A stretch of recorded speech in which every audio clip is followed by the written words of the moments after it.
Go, let's start. अच्छा, देखो guys, आज कुछ एक्स्ट्रा फार्मूला हम लिखेंगे और उस फार्मूला को जहाँ पर जरूरत होगा उसको ड्राइव भी करेंगे, ठीक है ना।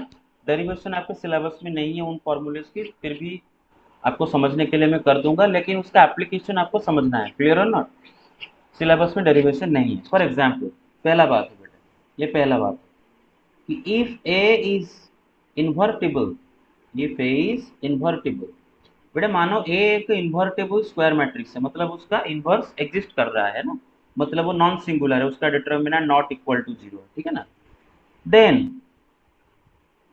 K is also is also invertible, is also invertible where K is not equal to zero.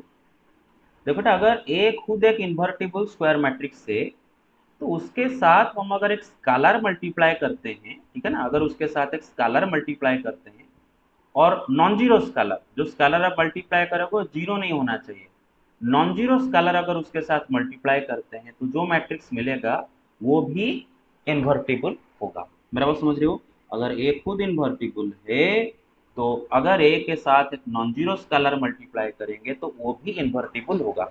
जैसे कि एग्जाम्पल में, सपोज ए एक इन्वर्टिबल स्क्वायर मैट्रिक्स है ना, तो बेटे 5a ये भी इन्वर्टिबल होगा, 10a इन्वर्टिबल होगा, -5a इन्वर्टिबल होगा। तो इन्वर्टिबल स्क्वायर मैट्रिक्स के साथ अगर एक नॉन जीरो स्केलर मल्टीप्लाई करते हैं तो वो भी क्या रहेगा बेटे? इन्वर्टिबल रहेगा। क्लियर और नॉट? देखो बेटे कैसे, देखो मेरे बात समझ पा रहे हो?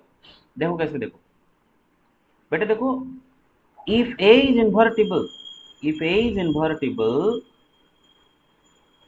तो बेटे A is non singular, right? A is also non singular, क्योंकि अगर कोई भी मैट्रिक्स इन्वर्टिबल है तो वो जरूर नॉन सिंगुलर है, मतलब उसका determinant is not equal to zero.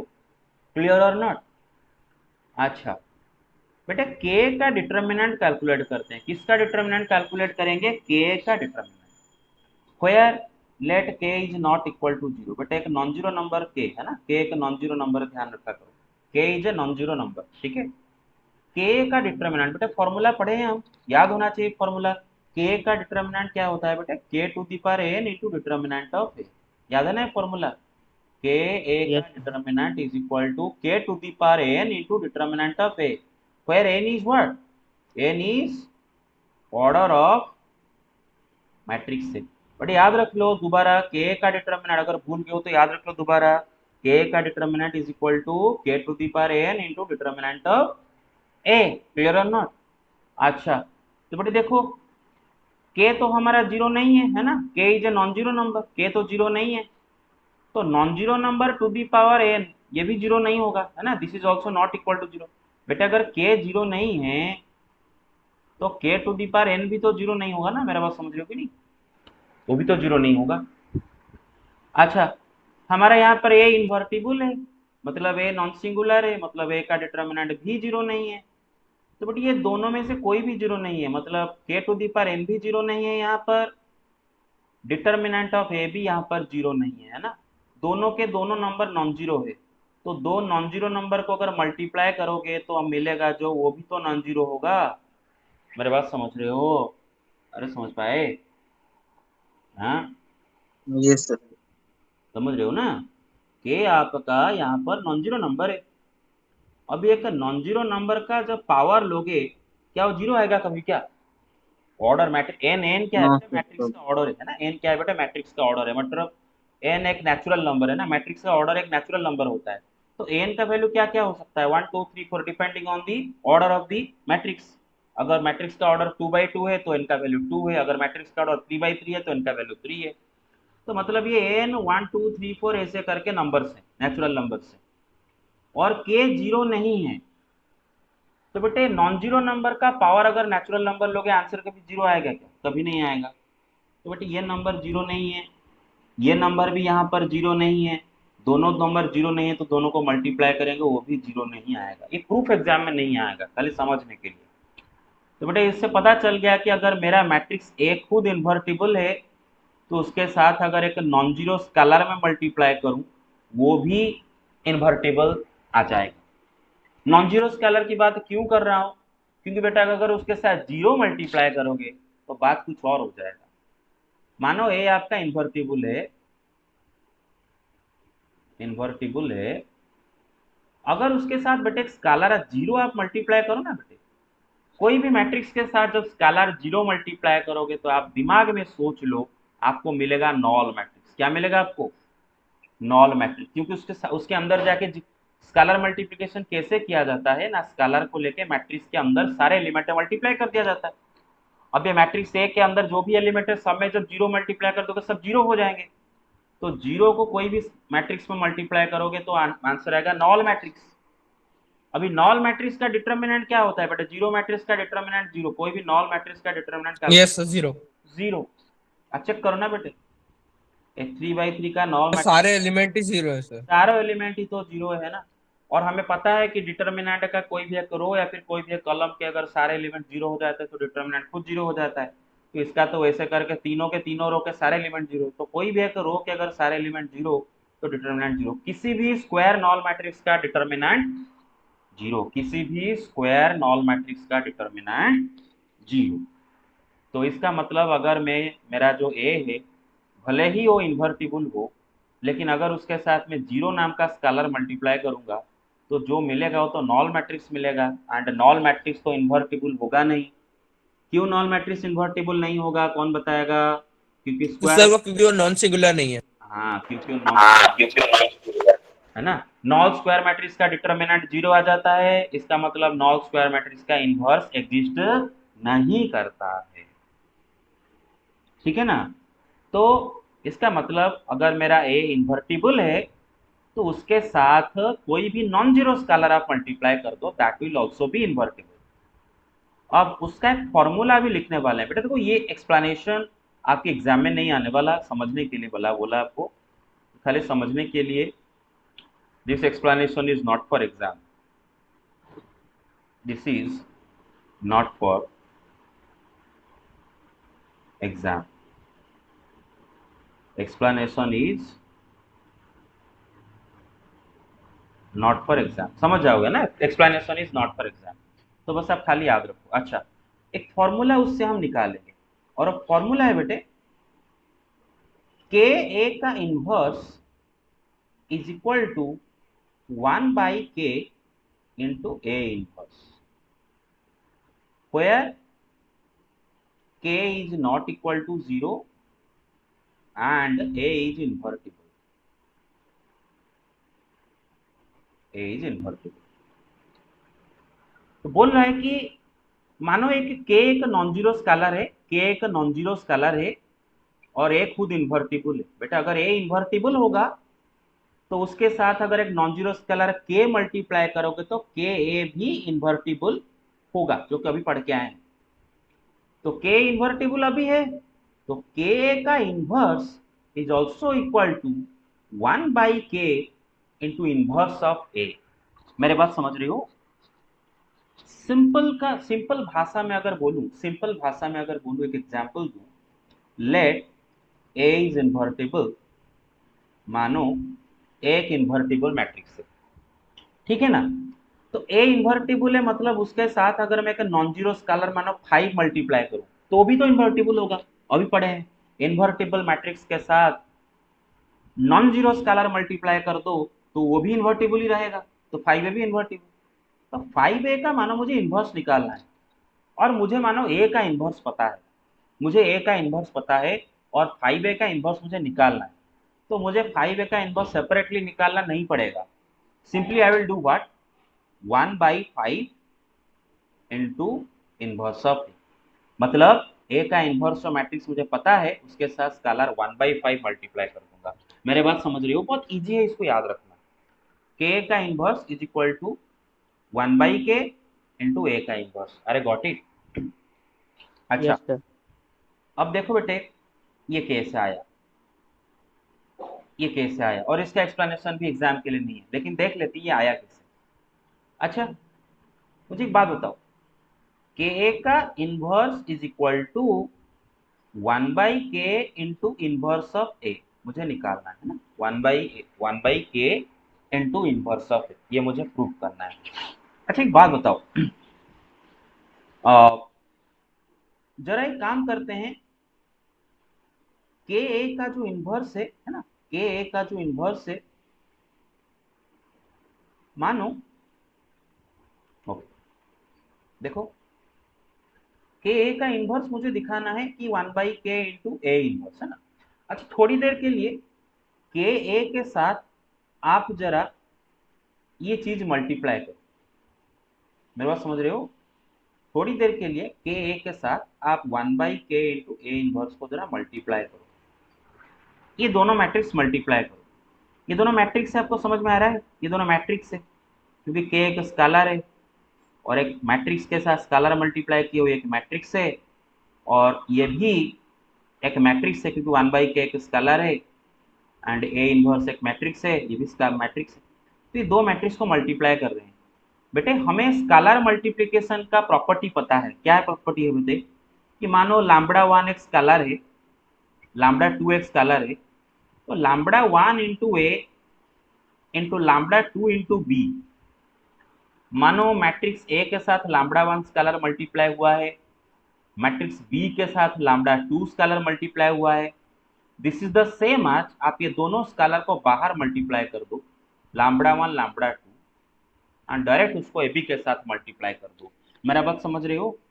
ए के साथ स्केलर लैम्बडा 1 मल्टीप्लाई किए, बी के साथ स्केलर लैम्बडा 2 मल्टीप्लाई किए, फिर ये दोनों को मल्टीप्लाई किए, दिस इज द सेम आज डायरेक्ट आप लैम्बडा 1 लैम्बडा 2 दोनों स्केलर को डायरेक्ट मल्टीप्लाई कर दो और ए बी मैट्रिक्स में मल्टीप्लाई कर। देखो बेटे यहाँ पर ए आगे है बी पीछे है, तो ए बी ही रहेगा, बी ए नहीं कर सकते, मेरा बात समझ रहे हो? A B, got it.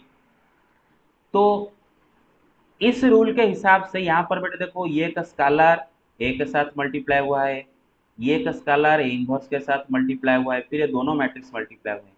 इसका मतलब हम डायरेक्ट ये दोनों स्केलर को बाहर मल्टीप्लाई कर सकते हैं, के इंटू 1/k एंड फिर ए इंटू ए इनवर्स। मेरे बात समझ रहे हो कि नहीं? अरे गॉट इट। अब बेटे के कट गया, के कट गया, ए इंटू ए इनवर्स क्या आ जाएगा बेटे? आइडेंटिटी मैट्रिक्स है ना, आइडेंटिटी मैट्रिक्स। तो एक चीज पता चला, क्या पता चला, नहीं जो K matrix into this matrix is equal to identity matrix. तो इसको मैं डब्बा में रख देता हूँ। अब इसको उल्टा मल्टीप्लाई करते हैं, उल्टा मल्टीप्लाई करते हैं, दिस इंटू दिस करते हैं ना, उल्टा भी मल्टीप्लाई करते हैं, मतलब 1/k into A inverse, 1/k into A inverse, उसके साथ के ए को मल्टीप्लाई करते हैं, ठीक है ना। अच्छा देखो क्या आएगा बेटे, देखो यहाँ पर भी वही बात है, स्केलर मल्टीप्लाई इसके साथ, ये स्केलर इसके साथ मल्टीप्लाई हुआ है, दोनों को मल्टीप्लाई करो, एक ही बात है, आप दोनों स्केलर को बाहर मल्टीप्लाई कर दो, फिर दोनों मैट्रिक्स को मल्टीप्लाई करो। मेरे पास समझ में आ रहा है कि नहीं? तो this is same as 1/k into K into A inverse into A. मेरे पास समझ रहे हो? A inverse into K cut गया, ए इनवर्स इंटू ए भी क्या होता है बेटा? आइडेंटिटी मैट्रिक्स है ना, ए इंटू ए इनवर्स इंटू ए, दोनों क्या होता है बेटा? Identity matrix. तो एक इंटरेस्टिंग सा बात निकल के आया इधर, क्या ना, ये दोनों जो मैट्रिक्स ब्रैकेट के अंदर है ना बेटे, इनको ऐसे मल्टीप्लाई करो या फिर उल्टा करके मल्टीप्लाई करो, हमेशा आइडेंटिटी मैट्रिक्स आ रहा है ना। देख पा रहे होगे आप कि के into 1/k inverse and 1/k inverse A inverse into के, दोनों क्या आ रहे हैं बेटे? आइडेंटिटी मैट्रिक्स आ रहे हैं। तो दो मैट्रिक्स को मल्टीप्लाई, दो स्क्वायर मैट्रिक्स, दो सेम ऑर्डर के स्क्वायर मैट्रिक्स को मल्टीप्लाई करके अगर आइडेंटिटी मैट्रिक्स आ रहा है, इसका मतलब दोनों एक दूसरे का क्या है बेटे? इनवर्स है ना। मेरा बात समझ रहे हो? आपको पता है कि अगर x into Y, Y into X, अगर दोनों आइडेंटिटी मैट्रिक्स आ रहे हैं तो x and y are what? Inverse of each other, right? Inverse of each other. तो इसका मतलब ये दोनों एक दूसरे का इनवर्स है ना, तो k का इनवर्स ये होगा। मेरा समझ रहे हो? उसी तरह इसका इनवर्स k होगा, तो इसका मतलब k का इनवर्स क्या होगा?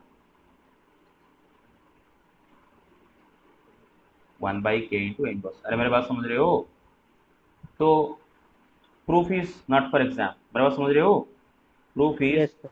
नॉट फॉर एग्जाम, बस आपको फॉर्मूला याद रखना है, just have to memorise the formula.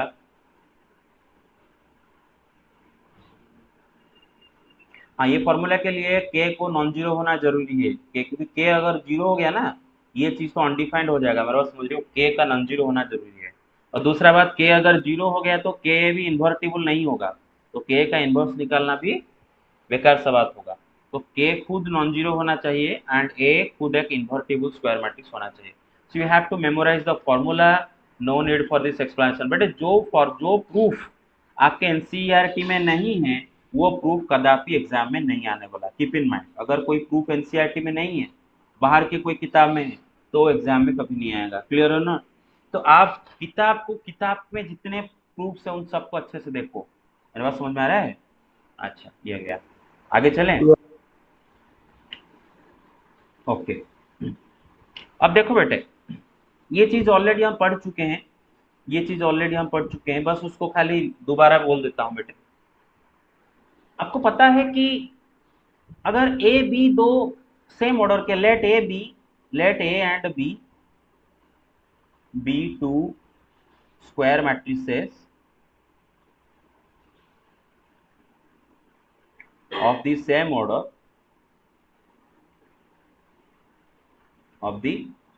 मानो ए बी दो सेम ऑर्डर के स्क्वायर मैट्रिक्स हैं, and let A B is equal to B A, दोनों आई आ रहे हैं, आइडेंटिटी मैट्रिक्स आ रहे हैं।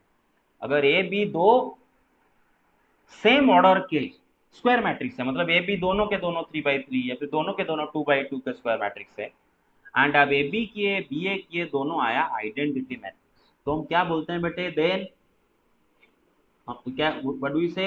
ए and B are inverse of each other, है ना? A is equal to B inverse and B is equal to A inverse, clear और not? है, ये तो हम बोलते ही हैं, दोनों एक दूसरे का इनवर्स है। समझ में आ रहा है मेरे बात? अब देखो, मानो, ध्यान से सुनो, मानो आपके पास let A and B are two square matrices of the same order,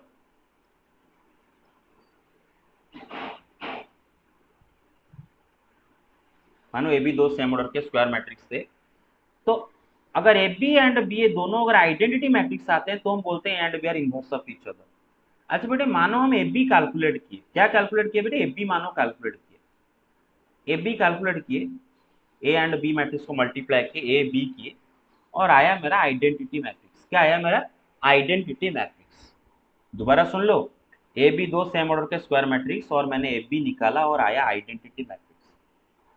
तो बेटे, क्या मुझे ये बी ए भी निकालना पड़ेगा और देखना पड़ेगा कि क्या बी ए भी आई हो रहा है? क्योंकि कंडीशन के हिसाब से अगर ए बी बी ए दोनों आइडेंटिटी मैट्रिक्स होते हैं, तो A and B are inverse of each other. और मैंने यहाँ पर क्या किया ना, ए एंड बी को मल्टीप्लाई कर दिया और देखा कि आइडेंटिटी मैट्रिक्स आ जा रहा है, दोनों सेम ऑर्डर के स्क्वायर मैट्रिक्स से मल्टीप्लाई आइडेंटिटी मैट्रिक्स आ जा रहा है। तो बेटे ध्यान रखा करो, ये मैंने बताया था मैट्रिक्स चैप्टर में, इसका प्रूफ आपके एग्जाम में सिलेबस में नहीं है। लास्ट इवनिंग क्लास में हॉस्टल 1 में मैंने प्रूफ किया था, वो वीडियो भी आपको देखने के लिए बोला था, सिलेबस में नहीं है प्रूफ।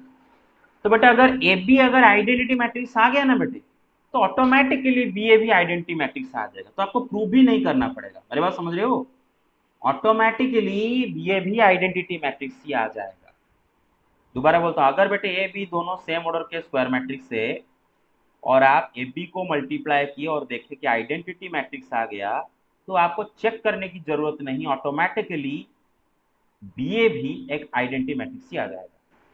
तो इसका मतलब अगर ए बी सिर्फ आइडेंटिटी मैट्रिक्स आ गया, तो हमें बी ए निकालने की जरूरत नहीं, हम डायरेक्ट बोल सकते हैं कि A and B are inverse of each other. मेरे बात समझ रहे हो? Yes, sir.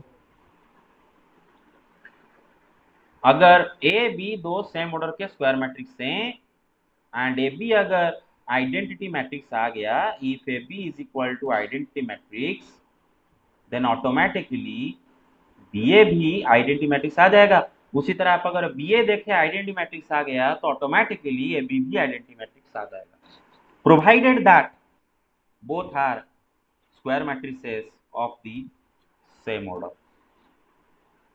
मेरा बात समझ में आ गया? ओके, तो इसको लेके ये क्वेश्चन तो ऑलरेडी हम कर चुके हैं, फिर भी दोबारा एनसीईआरटी से सवाल देखो।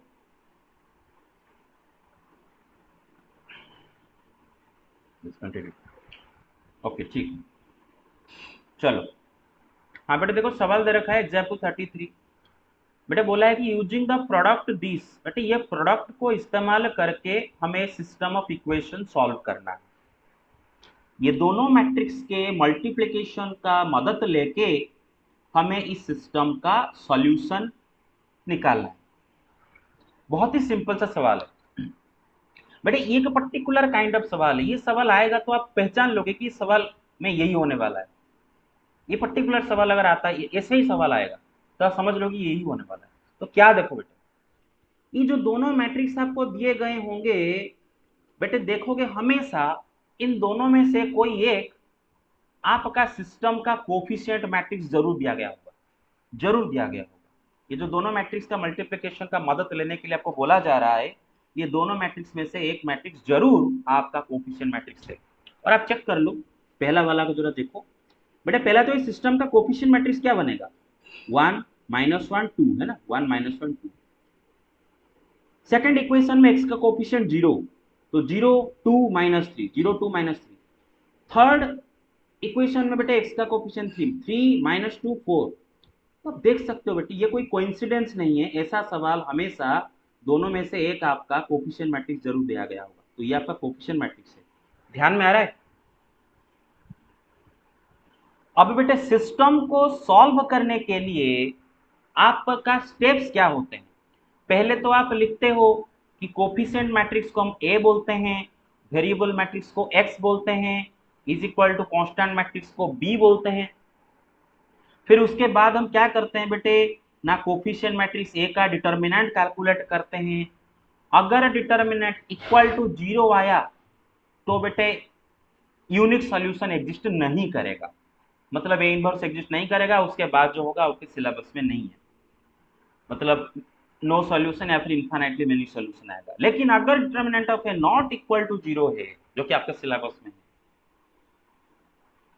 अगर कोफिशिएंट मैट्रिक्स का डिटरमिनेंट नॉट इक्वल टू 0 आया तो बेटे ए इनवर्स एग्जिस्ट करेगा।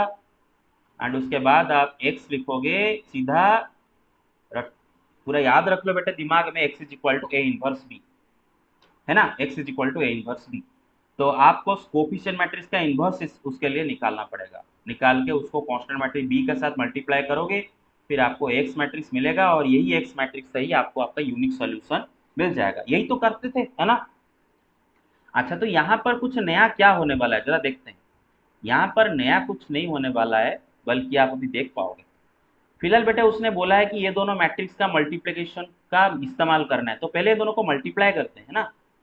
ये दोनों को पहले मल्टीप्लाई करो। मैट्रिक्स है 1 -1 2, 0 2 -3, 3 -2 4। एंड ये वाला मैट्रिक्स क्या है बेटे, -2 0 1 9 2 -3 6 1 -2। अच्छा, लास्ट, आप में से सबको कल बोर्ड क्वेश्चन मैंने दिया था, आपको मिल गया होगा। सब बोलो रे हाँ कि ना बोलो।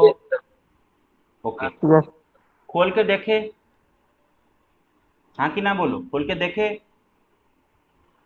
अरे लुक ओवर तो किए ना, हाँ कि ना बोलो रे। कोई भी नहीं देखे? मर जाओगे भी, ऐसे हो गए। अरे देखे कि नहीं देखे? यस सर हाँ, यस तो बेटा देख लो, 99% क्वेश्चन डायरेक्ट एनसीईआरटी से ही है, 99% क्वेश्चन। तो इससे आपको क्या एक सीख मिलता है कि आप 12th में बेटे पहले तो पूरा एनसीईआरटी को चट जाओ। एनसीईआरटी के एक्सरसाइजेस में जितने प्रॉब्लम दिए हैं, एग्जाम्पल्स में जितने प्रॉब्लम दिए हैं, उनको पहले बेटे चार्ट के साथ करो, पूरा चार्ट जाओ। कोई भी दूसरा बुक देखने की जरूरत नहीं है जब तक आपका एनसीईआरटी पूरा नहीं है। क्योंकि अगर बेटे आपका एनसीईआरटी के सारे क्वेश्चन आपसे पूरा हजम हो गए तो गारंटीड आप 100 से 90 तो ले आओगे। बाकी 10 मार्क रहेगा आप थोड़ा दिमाग लगाने वाला, लेकिन 90 तो गारंटीड है अगर आप एनसीईआरटी पूरा चट गए हो। तो सपोज मैं आपको कुछ पढ़ा रहा हूँ, उसमें कुछ बाहर का चीजें आ गया, नो वरीज, आपको घबराने का नहीं, आप बिल्कुल ये बोल लो कि मैं पहले एनसीईआरटी कवर कर दूंगा, फिर सर जो एक्स्ट्रा बोले हैं उसको मैं पढ़ूंगा। मेरा बात समझ रहे हो? फर्स्ट प्रायोरिटी एनसीईआरटी, क्योंकि 90% बहुत बड़ा मार्क होता है बे, समझ रहे हो ना? मतलब 90 100 से 90 बहुत बड़ा मार्क होता है कि नहीं बे? हैं? Yes sir. हाँ, Yes, sir. तो पहले एनसीईआरटी कवर करो, एनसीईआरटी का क्वेश्चन पूरा हो रहा चाहिए। तो बेटे दोनों को मल्टीप्लाई करो, ये दोनों मैट्रिक्स को, दोनों 3 बाई 3 के हैं, दोनों को अगर मल्टीप्लाई करते हैं बेटे, पता है ना matrix multiplication, first row first column, first row second column, first row third Yes. Column, second row first column, second row second, करते चलो बेटे। ये first row first column multiply करो, 1 × -2 प्लस -1 × 9 प्लस 2 × 6 कितना आएगा बेटे? 1। कितना आएगा रे? 1, चेक कर लो। 1. -2 -9 प्लस 12, 1। बेटे second first row second column multiply करो, 1 × 0 प्लस -1 × 2 प्लस 2 × 1 कितना आएगा? 0। First row 0. Third Minus. Column multiply करो, 1 × 1 -1 × -3 मतलब +3 एंड 2 × -2 मतलब -4। बेटे कितना आएगा? 0. वैसे बेटा आप चेक कर लेना, Yes, sir. यही आएगा, जो कि खुद एक आइडेंटिटी मैट्रिक्स है।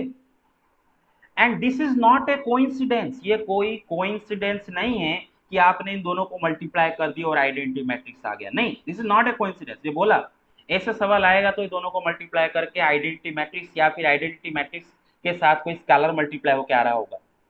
इधर जैसे कि ये आइडेंटिटी मैट्रिक्स आ गया, या फिर हो सकता है आपका यहाँ पर 4 4 4 आए, मतलब 4 × आइडेंटिटी मैट्रिक्स, ऐसा भी आ सकता है। तो मतलब हमेशा ऐसे सवाल में आंसर आइडेंटिटी मतलब दोनों को मल्टीप्लाई करने से आइडेंटिटी मैट्रिक्स या फिर सम स्केलर × आइडेंटिटी मैट्रिक्स आएगा। अच्छा, तो बेटे दोनों मैट्रिक्स दोनों सेम ऑर्डर के स्क्वायर मैट्रिक्स हैं, दोनों सेम ऑर्डर के स्क्वायर मैट्रिक्स हैं, दोनों को मल्टीप्लाई किए मिला आइडेंटिटी मैट्रिक्स। तो बेटे दोनों एक दूसरे का इनवर्स है, दोनों एक दूसरे का इनवर्स है। यहाँ पर बोला था दोस्त कि अगर ए बी दोनों सेम ऑर्डर के स्क्वायर मैट्रिक्स है और ए बी को आपने मल्टीप्लाई किया और आइडेंटिटी मैट्रिक्स आ गया, तो आपको चेक करने की जरूरत नहीं, ऑटोमेटिकली भी आइडेंटिटी आ जाएगा। आप डायरेक्ट बोलोगे A and B are inverse of each other, get it? अगर A B is equal to या फिर B is equal to I आ गया तो बेटा ऑटोमेटिकली आप बोल दोगे A and B are inverse of each other. मेरा बात समझ रहे हो? मतलब ये दोनों मैट्रिक्स एक दूसरे के इनवर्स है। बड़े आगे चल के आपको तो एक जगह पर कोफिशिएंट मैट्रिक्स का इनवर्स निकालना ही था ना, सॉल्यूशन निकालने के लिए कोफिशिएंट मैट्रिक्स का इनवर्स तो निकालना ही था, और ये पहला मैट्रिक्स तो कोफिशिएंट मैट्रिक्स ही है, तो इसका इनवर्स तो मिल गए यहाँ से। मेरे बात समझ रहे हो? इसका मतलब 1 -1 2 0 2 -3 3 -2 4, ये जो मैट्रिक्स है इसका इनवर्स मिल गया। कौन मिल गया बेटे? इसे ये वाला मैट्रिक्स। अरे समझ रहे हो ना? ये दोनों को मल्टीप्लाई आइडेंटिटी मैट्रिक्स है, गेट इट? Yes, sir. बस, तो आपको आपका कोफिशिएंट मैट्रिक्स का जो इन्वर्स है बिना मेहनत किए मिल गया, बिना कोफैक्टर निकाले, बिना उसका एडजॉइंट निकाले, सॉरी हाँ, बिना कोफैक्टर निकाले, बिना एडजॉइंट निकाले, डायरेक्ट आपका इन्वर्स आपके सामने आपको दिया गया था, है ना? बस आपने बस चेक कर दिए, दोनों को मल्टीप्लाई कर आई आ गया तो दोनों एक दूसरे का इन्वर्स कन्फर्म कर दिए। इसका मतलब ये नहीं कि आप सोच लो कि एग्जाम में सर तो बोले थे कि आई आएगा तो मैं लिख दूंगा कि देयर इन्वर्स, ना ना ना, आपको ये स्टेप तो करना ही पड़ेगा कि आप कंफर्म हुए हो कि आइडेंटिटी है कि नहीं, है ना? हाँ, तो बेटे अभी सिस्टम जो है वो सिस्टम क्या, x - y plus 2z is equal to 1, x - y plus 2z is equal to 1, फिर 2y - 3z is equal to 1, 2y - 3z is equal to 1, फिर 3x - 2y plus 4z, 3x - 2y plus 4z is equal to what? Equal 2। तो जैसे करते थे वैसे ही चलते जाएंगे। पहले इसको इसका मैट्रिक्स इक्वेशन लिखेंगे, है ना, मैट्रिक्स इक्वेशन। तो इसका मैट्रिक्स इक्वेशन क्या होगा भाई? पहले तो कोफिशिएंट मैट्रिक्स 1 -1 2 2 सॉरी 0 2 -3 3 -2 4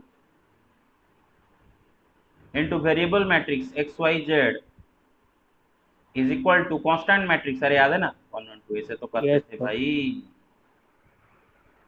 जिसको हम इसको कैपिटल ए लिखते थे, इसको कैपिटल एक्स लिखते थे वेरिएबल मैट्रिक्स को, और इसको कैपिटल बी लिखते थे। फिर सॉल्यूशन निकालने के लिए आपको ए का डिटर्मिनेंट कैलकुलेट करना पड़ता था और देखना पड़ता था कि ए का डिटर्मिनेंट नॉट इक्वल टू 0 आ रहा है। अगर नॉट इक्वल टू 0 आ रहा है तो इनवर्स एग्जिस्ट करेगा, फिर आपको ए इनवर्स निकालना पड़ता था। बेटा अभी ये सब क्यों करेंगे, हमें तो ऑलरेडी ए इनवर्स मिल गया है भाई। ये जो है ना कोफिशिएंट, यही तो ए है ना कोफिशिएंट मैट्रिक्स, और उसका तो इनवर्स मिल गया है ना। देखो यही तो है ना आपका कोफिशिएंट मैट्रिक्स ए, उसका इनवर्स तो मिल चुका है ना। तो डायरेक्ट लिख लेंगे, तो डायरेक्ट लिख लेंगे कि that implies capital X will be what, A inverse into B, और ए इनवर्स आपको मिल चुका है भाई, मिल चुका है। -2 0 1 9 2 -3 6 1 -2 इनटू बी क्या है 1 1 2। दोनों को मल्टीप्लाई करो रे, दोनों को मल्टीप्लाई करो, 3/1 का मिलेगा रे। First row first column multiply करो रे, -2 × 1 + 0 × 1 + 1 × 2 कितना हो जाएगा, फर्स्ट 0 होगा, सेकंड वाला क्या होगा बेटा, ये सर 0 हो जाएगा। ये इंटू ये करो, 9 + 2 11 -6 5 आ जाएगा ना। ये वाला करो, दिस इंटू दिस, 6 + 1 -4, 6 + 1 7 -4 3, कितना है बेटा 3 आया। अच्छा और x क्या है बेटे, व्हाट इज x, x असलियत में है क्या बेटे, x y z जो मैट्रिक्स है ना बेटे। ओ लो हो गया, तो बेटे x = 0, y = 5, z = 3। समझ रहे हो ना मेरे बात, समझ रहे हो ना मेरे बात, सॉल्यूशन मिल गया ना आपको, हैं? Yes. हाँ, ये है बेटा रिपीट परफॉर्मेंस, मतलब पहले किए थे दोबारा में कर दिया, तो फिर रिकॉल हो जाएगा ना, 053 053, ठीक है, आ गया। अच्छा नेक्स्ट आते हैं। ये फॉर्मूला बेटे पढ़ चुके हैं, रिकॉल खाली करवाता हूँ बेटा, आप सबको ये फॉर्मूला मैंने पढ़ाया था, याद करो कि ए का एडजॉइंट वाला मैट्रिक्स का मैं डिटरमिनेंट सबको जानना चाहता हूँ। एडजॉइंट ऑफ ए का डिटरमिनेंट, पहले तो एडजॉइंट ऑफ ए क्या पता है आपको, transpose of coefficient cofactor matrix. तो ए का एडजॉइंट का determinant is equal to determinant of A power n - 1, है ना बेटे, where n is order of A. तो मुझे अगर मैट्रिक्स ए का डिटरमिनेंट पता हो एंड उसका ऑर्डर पता हो, तो उसका एडजॉइंट निकालने के, एडजॉइंट का डिटरमिनेंट मुझे सेपरेटली नहीं निकालना पड़ेगा, मतलब एडजॉइंट निकाल के डिटरमिनेंट निकालने की जरूरत नहीं है, सिंपली ए का डिटरमिनेंट का पावर n - 1, इसको भी प्रूव किए थे, है ना, क्लियर और नॉट, इसको प्रूव भी किए थे, जो कि एग्जाम में इसका प्रूफ नहीं आएगा। You got my point so far, हाँ भाई प्रूफ देख लो। Yes sir. For any square matrix, कोई भी स्क्वायर मैट्रिक्स है, दुनिया का कोई भी स्क्वायर मैट्रिक्स है ले जाओ, कोई भी एनी स्क्वायर मैट्रिक्स है, ए इंटू उसका एडजॉइंट या फिर एडजॉइंट इंटू दैट मैट्रिक्स, दोनों क्या आते हैं बेटा, एक थ्योरम एनसीईआरटी का है, थ्योरम 1 पढ़े थे, determinant of A into identity matrix, याद है रे। अच्छा इन दोनों में से कोई एक को लेते हैं, मानो मैं ए इंटू एडजॉइंट ऑफ ए को लेता हूं, दैट इज इक्वल टू, हमें पता है क्या बेटे, determinant of A into I, right, पता है थ्योरम 1। तो बेटे दोनों साइड में हम चलो डिटरमिनेंट ले जाते हैं, taking determinant on both side, मेरा बात समझ रहे हो, तो दोनों साइड में मैं क्या कर रहा हूँ, डिटरमिनेंट ले रहा हूँ, गॉट इट। अब देखो इज इक्वल टू, बेटे मुझे पता है कि ए बी का डिटरमिनेंट क्या होगा बेटे, ए का डिटरमिनेंट इंटू बी का डिटरमिनेंट, है ना, तो ए का determinant into adjoint of A का डिटरमिनेंट इज इक्वल टू, बेटा अगर गौर करके इसको देखो तो ये क्या लिखा है, जरा देखो जरा, कि सम स्केलर, बेटे डिटर्मिनेंट क्या होता है, एक स्केलर होता है ना, के एक कांस्टेंट होता है, एक स्केलर होता है, एक नंबर होता है डिटर्मिनेंट, एंड ये एक मैट्रिक्स है, मेरे बात समझ रहे हो ना बेटे। के का डिटर्मिनेंट का फॉर्मूला क्या होता है बेटे, k to the power N into determinant of A, याद आया, Yes, where sir. where n is order of the matrix set। तो यहाँ पर इस चीज का डिटर्मिनेंट क्या आएगा ना, के यहाँ पर क्या है बेटे, स्केलर यहाँ पर क्या है बेटे, डिटर्मिनेंट ऑफ ए है ना, तो determinant of A to the power N है ना बेटे, एन, और एन क्या है बेटे, ए का ऑर्डर, यहाँ पर हमारा आई का ऑर्डर है ना, आइडेंटिटी मैट्रिक्स का ऑर्डर यहाँ पर क्या रहेगा बेटे, जो ए का ऑर्डर है वही ऑर्डर का आइडेंटिटी मैट्रिक्स रहेगा। मेरे बात समझ रहे हो ना, ये जो फॉर्मूला में, ये फॉर्मूला में ए का ऑर्डर जो है, ये आई का ऑर्डर भी वही रहेगा, क्लियर है ना। तो simply that power n into determinant of identity matrix है ना, एंड आइडेंटिटी मैट्रिक्स का डिटर्मिनेंट 1 होता है,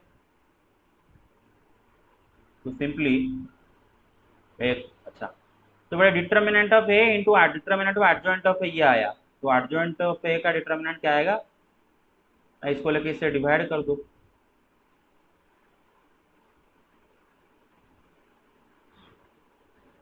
proof is not for exam, proof is not for exam,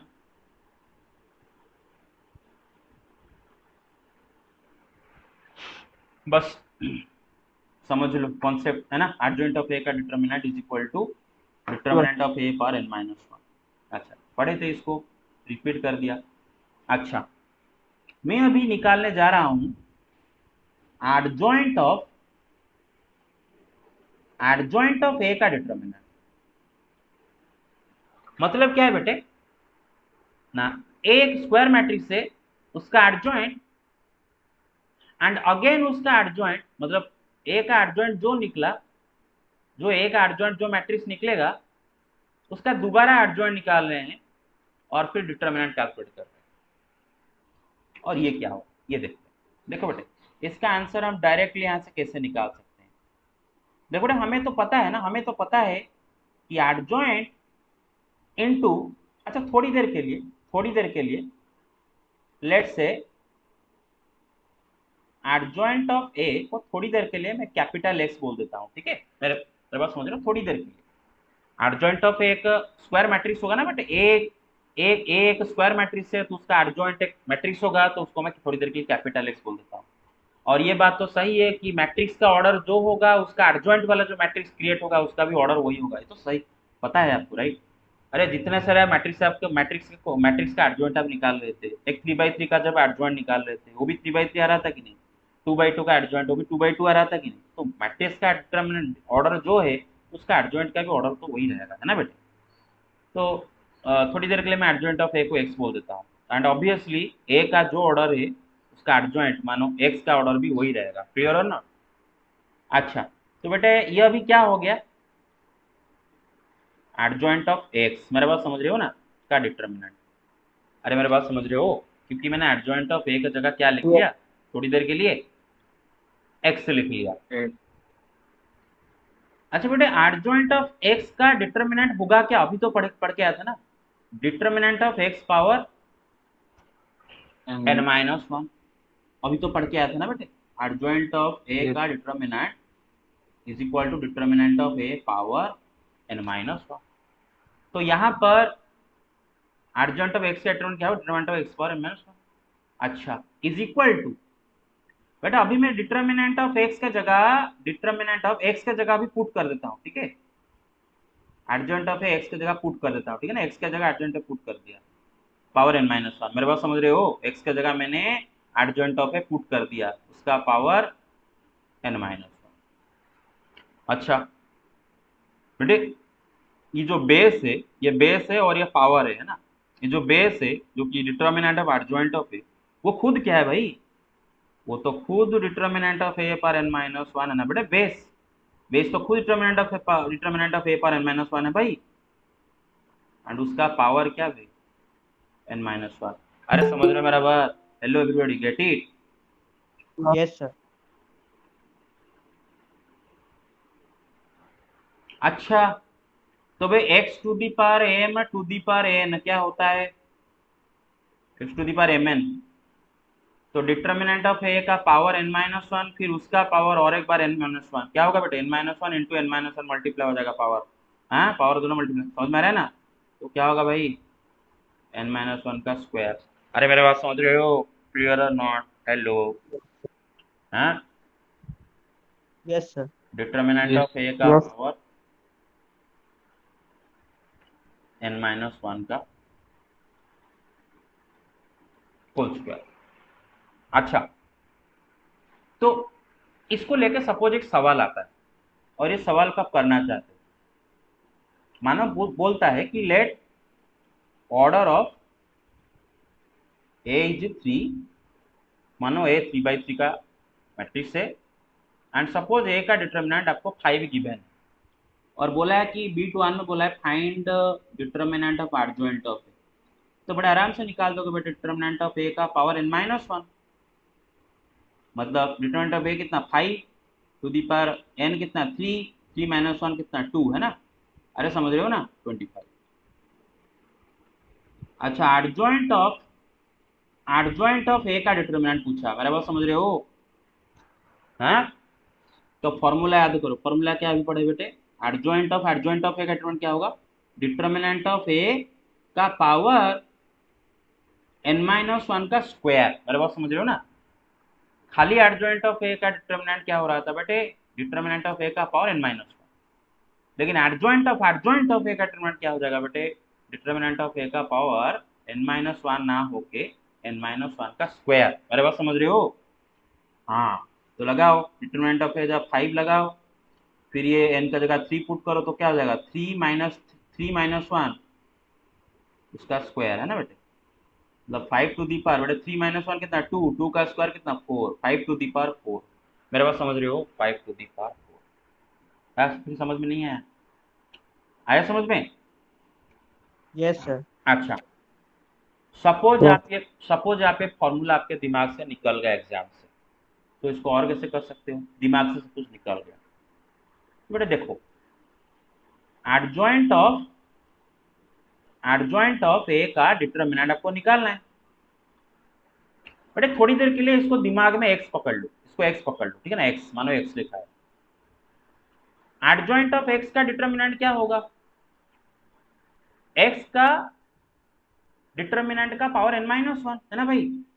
adjoint of x का डिटर्मिनेंट क्या होगा, डिटर्मिनेंट ऑफ x का पावर n-1। थोड़ी देर के लिए इसको आप x पकड़ लो दिमाग में, तो इसका एडजॉइंट क्या होगा बेटा, डिटर्मिनेंट ऑफ x का पावर n-1, मतलब determinant of adjoint of a का पावर n-1, मेरे बात समझ रहे हो। तो आप ऑलरेडी डिटर्मिनेंट ऑफ ए निकाल चुके होगे है ना, जो कि 25 आया है, अरे समझ रहे हो मेरा बात, that to the power n-1, n कितना है बेटा 3 है, 3 - 1 मतलब 25 का स्क्वायर, बेटा 5 का पावर 4 जो होगा 25 का स्क्वायर भी वही आएगा, मेरे बात समझ रहे हो हैं, गेट इट और not, hello, Yes, sir. Yes, sir. Okay okay, हाँ लेट्स कंटिन्यू। अच्छा देखो नेक्स्ट फॉर्मूला, ठीक है ना, नेक्स्ट फॉर्मूला बेटा एडजॉइंट ऑफ के, मेरा बात समझ रहे हो, adjoint of K where K is a scalar, ठीक है, K is a scalar is equal to k to the power n-1 into adjoint of, मेरा बात समझ रहे हो, k to the power n-1 into adjoint of where n is what, order of matrix है, मेरा बात समझ रहे हो, पहला बात है क्लियर है, देख लो Yes, sir. एक स्क्वायर मैट्रिक्स है, एक स्क्वायर मैट्रिक्स है और उसके साथ एक स्केलर k मल्टीप्लाई हुआ है और उसका आप एडजॉइंट निकाल लो, दैट इज द सेम आज पहले एडजॉइंट ऑफ ए निकाल दो, फिर उसके साथ ये मल्टीप्लाई करो, ये स्केलर मल्टीप्लाई करो, ये स्केलर क्या है बेटा k to the power n-1 है, इसको मल्टीप्लाई करो। अच्छा इसका इस्तेमाल आप कैसे कर सकते हैं, आप बोलोगे सर इसका इस्तेमाल तो बताइए, इसका इस्तेमाल कैसे कर सकते हैं, देखो कैसे इस्तेमाल करोगे, एक एग्जाम्पल देता हूं, मानो मैं आपको एक मैट्रिक्स दिया, सपोज लेट्स से मैं एक मैट्रिक्स दिया ए 1/5 इंटू 2 3 - 1 4 3 5 7 2 1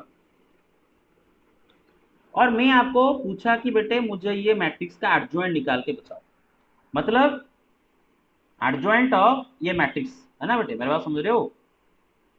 2 3 - 1 4 3 5 7 2 1 है ना बेटे, मेरे बात समझ रहे हो? इसका एडजॉइंट निकालने के लिए मैं आपको पूछा। अब इसका एडजॉइंट निकालने के लिए आप क्या करोगे? आपके दिमाग में ये आएगा, जैसे मैं एडजॉइंट निकालता था तो इसका मतलब पहले मैं तो ये 1/5 स्केलर को लेके अंदर मल्टीप्लाई कर दूं तो मुझे एक होल मैट्रिक्स मिलेगा, फिर मैं उसका एडजॉइंट जैसे निकाल रहा था वैसे निकाल दूंगा। क्लियर और नॉट? अरे मेरे बात समझ रहे हो? पहले 1/5 को लेकर अंदर से मैं मल्टीप्लाई कर दूं तो मुझे एक मैट्रिक्स मिलेगा और उसका एडजॉइंट में निकाल दूंगा जैसे निकालता था। लेकिन बेटा थोड़ा डिफिकल्ट होगा ऐसे करने से। क्यों डिफिकल्ट होगा कौन बताएगा? क्योंकि जब आप 1/5 स्केलर को लेके अंदर सब में मल्टीप्लाई करोगे, जो में आ मैट्रिक्स जाएगा सर। प्रकट होगा उसके एलिमेंट फ्रैक्शन में आएंगे, और जब एलिमेंट्स फ्रैक्शन में आएंगे कोफैक्टर जब निकालोगे तो कोफैक्टर्स निकालते वक्त आपको तकलीफ होगा, तो वहीं पर ही तो आपको बहुत टाइम चला जाएगा। नहीं, लेकिन बेटे जरा सोचो, ये वाला मैट्रिक्स का एडजॉइंट निकालना बहुत आसान है, तो हम ये वाला फॉर्मूला इस्तेमाल करेंगे। बेटा अगर एक मैट्रिक्स का से अगर एक स्केलर मल्टीप्लाई हुआ हो एंड उसका एडजॉइंट निकाले हो, that is the same as that scalar का power n-1 where n is order of a into direct adjoint of A. तो देखो बेटे यहाँ पर ये मैट्रिक्स के साथ ये स्केलर 1/5 मल्टीप्लाई हुआ है और आप उसका एडजॉइंट निकाल लो। देख लो बेटे वही सिचुएशन है, यही सिचुएशन है। एक मैट्रिक्स के साथ एक स्केलर मल्टीप्लाई हुआ है और आप उसका एडजॉइंट निकालो। फॉर्मूला अगर लगा दें तो बेटे क्या होगा? फॉर्मूला क्या बोलता है? k to the power n-1। यहाँ पर k क्या है बेटे? 1/5 है। 1/5 to the power n-1, n क्या है बेटे? यहाँ पर 3 है ना, a का ऑर्डर 3 - 1, मेरे पास समझ रहे हो? इनटू, अरे समझ रहे हो ना, adjoint of k is equal to k to the power n-1 into adjoint of a। मेरे पास समझ रहे हो ना? तो into yes adjoint sir. Of 2 3 - 1 4 3 5 7 2 1। देखो अब आपको बहुत आसान हो जाएगा, क्योंकि आप बड़े आराम से ये एडजॉइंट निकाल दोगे, इसका एडजॉइंट बड़े आराम से निकाल दोगे और उसके साथ बस ये स्केलर लास्ट को मल्टीप्लाई करना है, बड़े आराम से कर लोगे। मेरा बात समझ में आ रहा है? मेरा बात ओफो, yes sir. Yes sir. Got it, very good very good. अच्छा, तो आप इसको घर में खुद से करोगे थोड़ा, इसका एडजॉइंट निकालने के लिए आप ऐसे करके इसका एडजॉइंट निकालोगे, है ना? इसका adjoint of k is equal to k to the power n-1 into adjoint of a। बस टाइम हो गया क्या? और 3 मिनट है। अच्छा देखो बेटे, एडजॉइंट ऑफ, अच्छा ये फॉर्मूला को थोड़ा डिराइव कर लेता हूँ, है ना, हालांकि डेरिवेशन एग्जाम में नहीं आएगा, फिर भी थोड़ा डिराइव कर लेते हैं ताकि आपको क्लियर कट चीज समझ में आ जाएगा कि adjoint of k is equal to कैसे हुआ? k to the power n-1 into adjoint of A, कैसे हुआ? क्लियर? अच्छा मुझे एक बात बताओ बेटे, के मैट्रिक्स का इनवर्स क्या होगा? क्योंकि हमें पता है कि कोई भी मैट्रिक्स का इनवर्स क्या होता है बेटे? 1 by determinant of that matrix into उसका एडजॉइंट, है ना मेरे बात समझ रहे हो ना? इनटू उसका एडजॉइंट। तो जो के मैट्रिक्स का इनवर्स क्या होगा ना? 1 बाई के का डिटर्मिनेंट इनटू एडजॉइंट ऑफ के। मेरे बात समझ रहे हो? ये प्रूफ एग्जाम में नहीं आएगा, not for exam, proof not for exam. तो समझ में आ गया? अच्छा अब देखो बेटे, दैट इम्प्लाइज, बेटे ये स्केलर है ना, ये 1/k, ये क्या स्केलर है बेटे? देखो k का डिटर्मिनेंट एक स्केलर होगा, ये का स्केलर है, this is a scalar. k एक मैट्रिक्स है, उसका डिटर्मिनेंट एक नंबर है, 1 यानी नंबर इज अ नंबर। तो बेटे इसको लेफ्ट में लेकर मल्टीप्लाई कर देते हैं ना, तो एडजॉइंट ऑफ k क्या आ जाएगा बेटा? एडजॉइंट ऑफ k खाली क्या आ जाएगा बेटे? इस स्केलर को लेकर इस साइड मल्टीप्लाई कर दिया, तो बेटे k का डिटर्मिनेंट इनटू k का इनवर्स। मेरा समझ रहे हो कि नहीं? अरे got it? Yes, Yes, sir. sir. Okay. अच्छा बेटा एक बात बताओ, के ए का डिटर्मिनेंट का फॉर्मूला पढ़े थे, ये प्रूफ एग्जाम में नहीं आएगा, खाली समझ लो। के ए का डिटर्मिनेंट का फॉर्मूला पढ़े थे, k to the power N into determinant of A, है ना? तो ये के का डिटर्मिनेंट क्या आएगा बेटे? K to the power N into determinant of A. अच्छा अभी याद आएगा आपको, अभी जस्ट पढ़ के आए हैं कि के ए का inverse is equal to 1/k into A inverse. याद आ रहा है बेटे? मैट्रिक्स के साथ एक नॉन जीरो स्केलर मल्टीप्लाई हुआ है के, उसका इनवर्स क्या होगा बेटे? 1/k into A inverse. याद आया? तो मैं सिंपली इसको लिख दूंगा अभी क्या बेटे ना, 1/k into A inverse. You got it? You got it? अच्छा Yes, sir. तो बेटे दो मैट यहाँ पर देखो, k to the power N into determinant of A into 1/k multiply हुए हैं, तीन नंबर मल्टीप्लाई हुए, तीनों नंबर मल्टीप्लाई हुए हैं और उनको ये स्केलर के साथ मल्टीप्लाई कर रहे हो। पहले तो बेटे k to the power N into 1/k कितना हो जाएगा? k to the power n-1 है ना, into A determinant of A into बेटे ए इनवर्स का फॉर्मूला क्या होता है बेटे? Adjoint of A divide by determinant of A, है कि नहीं भाई? ए इनवर्स का फॉर्मूला। तो बेटे देखो ये दोनों कट जाएंगे, डिटर्मिनेंट ऑफ ए कट जाएंगे, तो रहेगा क्या? k to the power n-1 into adjoint of A. अरे मेरे बात समझ लियो, समझ लियो, फॉर्मूला डिराइव हो गया। Yes, sir. हाँ Yes, sir. तो ये फॉर्मूला को आप जिधर जरूरी होगा उधर इस्तेमाल करोगे। कौन सा क्वेश्चन? अच्छा मैं आपको बताया था एक चीज, ये वाला जो सवाल है, लिसन एवरीबॉडी, पे वेरी क्लोज अटेंशन कि ये वाला जो सवाल है क्वेश्चन नंबर 8 कहाँ गया? 8 ये वाला जो सवाल है ये बहुत बड़ा सवाल है, बहुत बड़ा सवाल है। और बेटे 99% चांसेस है कि ये क्वेश्चन सीबीएसई के बोर्ड में नहीं आएगा, 90% चांसेस है, 99%। तो आपको क्या करना है, इसको खुद से करना है और इसको करने के बाद एक 2x2 का मैं दूंगा, उसको बहुत 2-3 बार प्रैक्टिस करना है। मेरा बात समझ रहे हो? फिलहाल क्वेश्चन नंबर 8 आप खुद से ट्राई करो घर में। हाँ देखो क्वेश्चन नंबर 8 निकालने के लिए आपको ये वाला चीज का जरूरत पड़ेगा, आज जो फॉर्मूला पढ़ा है लास्ट वाला, ये वाला फॉर्मूला, ये जरूरत पड़ेगा आपको जल्दी निकालने के लिए, ठीक है? उसको आप खुद से निकालोगे। अच्छा और